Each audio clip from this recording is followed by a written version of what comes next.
Bonjour à tous, aujourd'hui nouvelle vidéo. Vous êtes sur la chaîne Trou Social et nous allons parler des 9 raisons qui vous bloquent au RSA. Je vous explique tout dans cette vidéo, donc restez là, ne partez pas, vous allez tout savoir. Mais avant tout, je dois me présenter. Je suis Karine, assistante sociale de formation. Sur cette vidéo, je vous donne des conseils, des astuces, des ressources, toutes sortes de façons de sortir du RSA, car cette allocation vous rend pauvre, aigri et vous empêche au final d'évoluer dans la vie. En restant au RSA, vous ne pourrez jamais acheter une maison, un appartement ou mettre vos enfants dans de très bonnes écoles où vous payez simplement de vraies vacances. Et je ne parle pas de 3 jours à la mer, mais de vraies vacances dignes de ce nom. Et en fait, quand on parle des allocataires du RSA, eh bien, il faut savoir que quand on perçoit le RSA, depuis un certain temps, on finit par vivre dans sa petite bulle. On croit alors à la fatalité et on se crée des barrières tout seul dans sa tête pour se protéger du fameux « que diront les autres ». C'est important de savoir, est-ce que mon RSA, je le vis au-dessus du ciel comme un avion et j'atterrirai quelque part sur l'aéroport travail, ou alors je vis mon RSA comme dans une île déserte où je ne pourrai jamais repartir. Il y a 9 types d'allocataires qui se créent des excuses d'après leur philosophie de la vie, parce que être RSA, c'est pas facile. Donc du coup, on se crée des excuses comme ça pour justifier du fait que nous sommes sans activité depuis si longtemps. Le premier allocataire, je l'appelle l'allocataire radicalisé.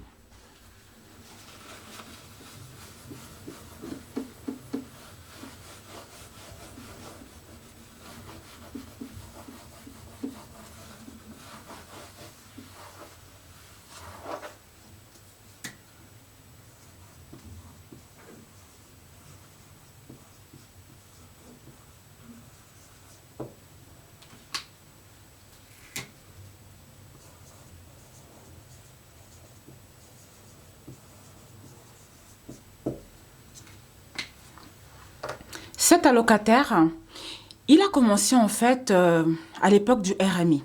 Vous savez, le RMI a été créé par Michel Rocard, déjà décédé. Mais en fait, cet allocataire-là, ça fait tellement longtemps qu'il est au RSA qu'en fait, c'est devenu sa vie en fait. Il ne voit pas pourquoi il devrait en sortir, parce que ça a toujours été comme ça. Il a toujours vécu de l'aide sociale. Donc, il ne voit pas la vie autrement. Et c'est très, très compliqué de pouvoir lui expliquer que non, il y a autre chose. Il y a une vie après le RMI, il y a une vie après le RSA. Il y a autre chose que percevoir une allocation pour pouvoir juste payer le loyer, s'acheter à manger, qu'on peut s'en sortir. Le deuxième allocataire, c'est l'allocataire nostalgique.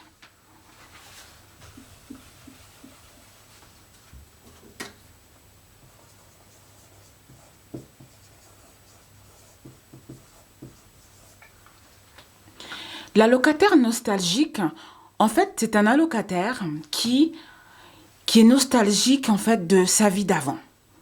Ses parents ont travaillé dans cette usine, donc lui, il se voyait travailler dans cette usine.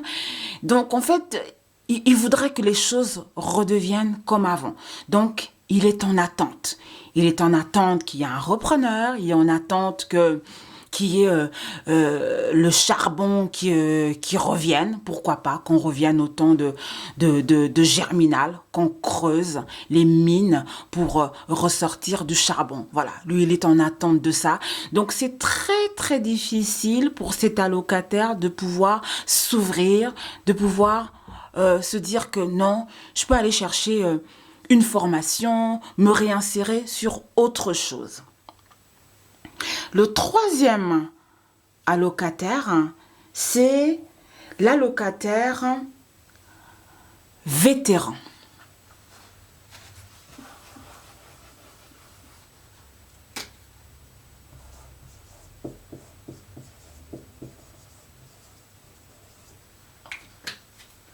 L'allocataire vétéran, en fait, lui, il a connu toutes les guerres. Donc, il est passé par tous les dispositifs. Il n'y a rien qui correspondait à ce que lui, il voulait faire de la vie. Donc, rien ne correspond. Donc, lui, en fait, il est là, il tient bon et puis il attend. Il bougera pas, il attend qu'on trouve un dispositif qui lui corresponde. Donc, tant qu'il n'y a pas ça, lui, il ne sort pas du RSA. C'est comme ça, point barre. Le quatrième allocataire, c'est l'allocataire activiste.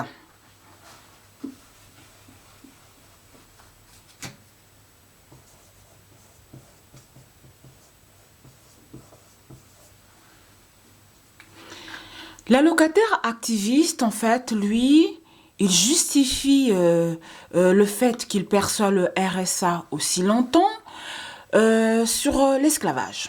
Voyez-vous, le RSA, bah écoutez, c'est un dû, voilà. Toutes les souffrances qu'on a endurées pendant l'esclavage, eh bien, vous devez nous payer le RSA, donc vous devez nous dédouaner. Donc, donnez-moi le RSA, voilà, c'est pour mes ancêtres qui ont souffert pendant l'esclavage. Donc, c'est normal, je ne bougerai pas.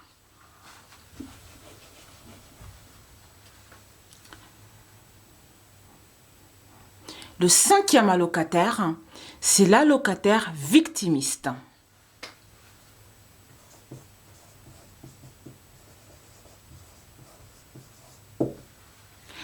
L'allocataire victimiste, en fait, c'est un allocataire qui justifie en fait son RSA par le fait que la France a colonisé son pays, que la France est responsable de toutes les choses qui ne vont pas dans son pays.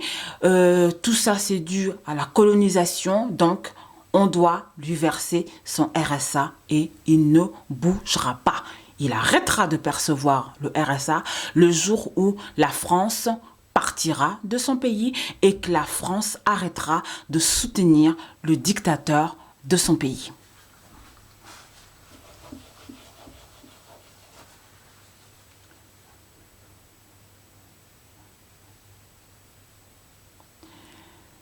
Le sixième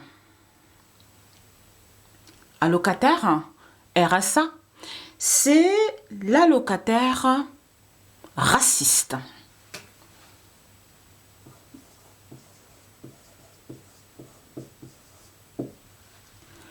L'allocataire raciste justifie en fait son état du RSA sur le fait que, voilà, lui il ne peut pas trouver de travail parce qu'en fait il y a tellement d'étrangers en France qui prennent tous les boulots.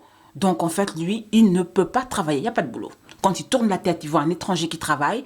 Il regarde de l'autre côté, il voit un étranger qui travaille. Donc, en fait, que ce soit au nord, au sud, à l'est, à l'ouest, il n'y a que des étrangers qui travaillent partout. Donc, lui, le français de souche, le français gaulois, qui n'a pas du tout eu un métissage avec la période gallo-romaine, eh ben, il ne peut pas travailler parce qu'il y a trop d'étrangers en France.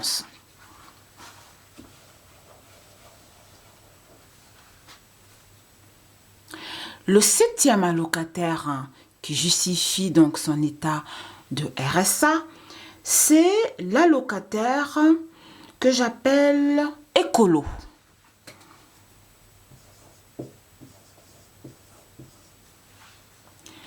L'allocataire écolo, en fait, lui, ne travaillera que lorsqu'il n'y aura plus de pollution. Oui, parce que les entreprises, ça pollue.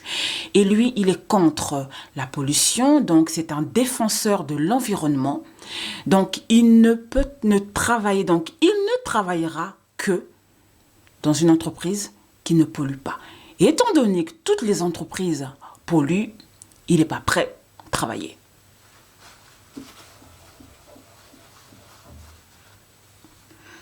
Ensuite, le 8e allocataire qui justifie son RSA, c'est l'allocataire businessman.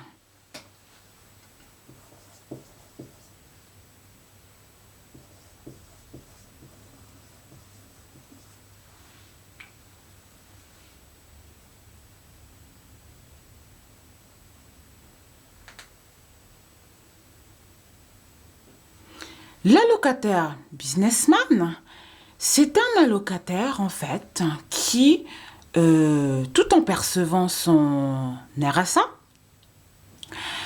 il travaille aussi à côté. Donc en fait, il arrive à joindre les deux bouts et le RSA en fait lui sert de couverture. Voilà. Donc, il n'a pas besoin de changer de statut. Hein. Le RSA, c'est parfait, ça correspond parfaitement avec sa vision de la vie, tout est OK.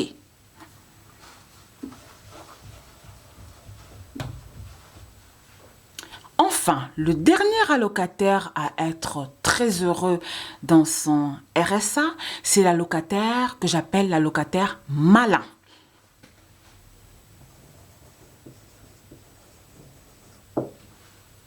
L'allocataire malin, c'est l'allocataire en fait qui perçoit le RSA et qui travaille à côté, mais dans une entreprise ou une société, comme vous voulez, mais lui ne veut pas se faire déclarer. Donc lui, en fait, entre le salaire au noir et le RSA, ça lui donne un salaire de cadre et c'est très bien comme ça. Le problème, c'est qu'en fait, quand il y a eu le Covid, l'allocataire malin et l'allocataire business étaient très mal parce que du coup, c'était pas possible hein, d'aller dehors, faire le business, de faire le travail au noir, vu que tu n'es pas déclaré. Du coup, tu n'as pas pu toucher la prime comme tout le monde. Donc, ça a été vraiment très, très, très dur pour l'allocataire business et l'allocataire malin de s'en sortir pendant la période Covid.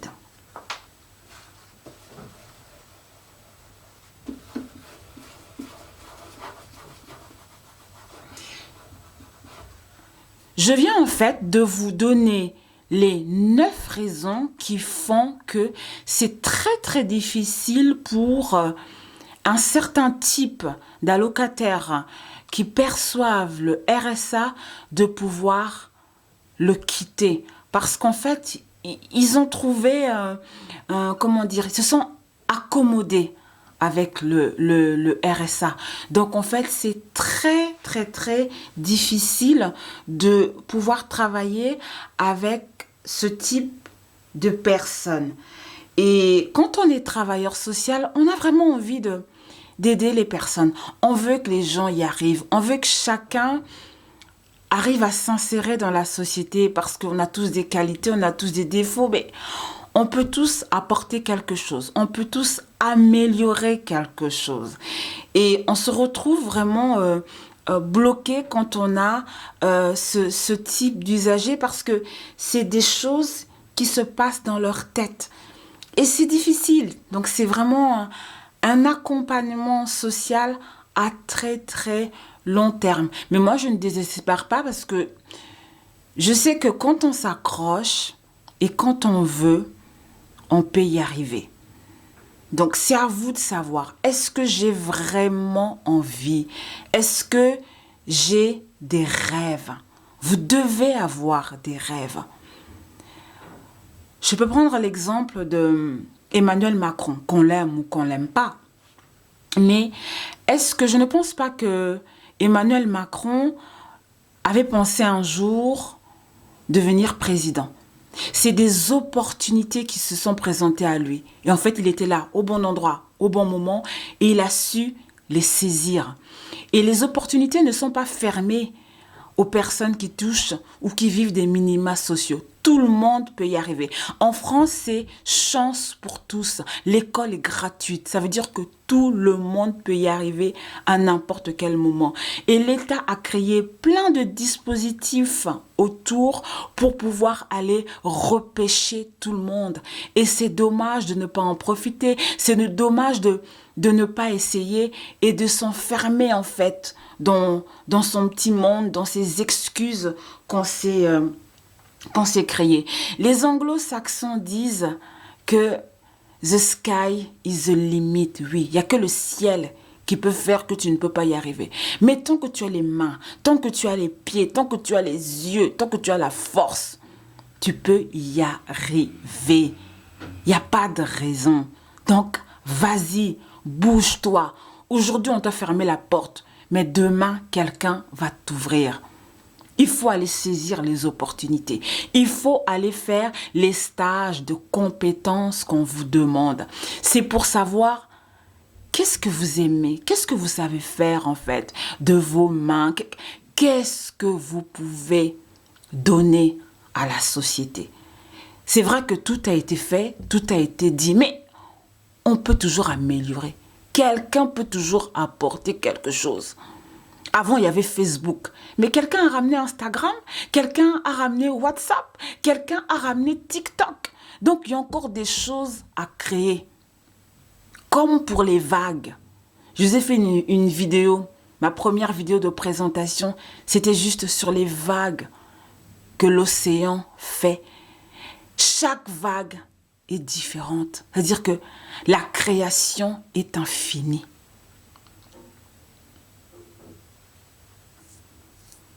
Donc, si vous devez garder quelque chose de cette vidéo, c'est tout est possible. Il n'y a pas de limite. Tout est possible dans la vie. C'est vous qui choisissez. Et personne ne peut choisir à votre place. Voilà. C'est sur ces bonnes paroles que cette vidéo se termine. On ne verra jamais tout, mais je pense que j'ai ratissé large. On n'est pas obligé d'être d'accord avec moi, mais comme disait Jean-Luc Delarue, feu Jean-Luc Delarue, ça se discute. Je remercie chaque personne qui a pris le temps de regarder cette vidéo. N'hésitez pas à me faire un retour en commentaire pour me dire dans quel type d'allocataire est-ce que vous vous retrouvez. Partagez cette vidéo avec le pouce yes pour aider ceux qui ont besoin de voir un petit peu plus clair pour avancer. Je ne sais pas si vous êtes allé voir un petit peu dans la description de la chaîne, mais mon mantra, c'est qui sauve une vie, sauve le monde. Chaque personne est importante. Chaque personne a quelque chose à apporter. Et enfin, n'hésitez pas à vous abonner et en parler autour de vous parce que chaque personne peut aider à son niveau. Et moi, je vous dis, à une prochaine vidéo. Salut!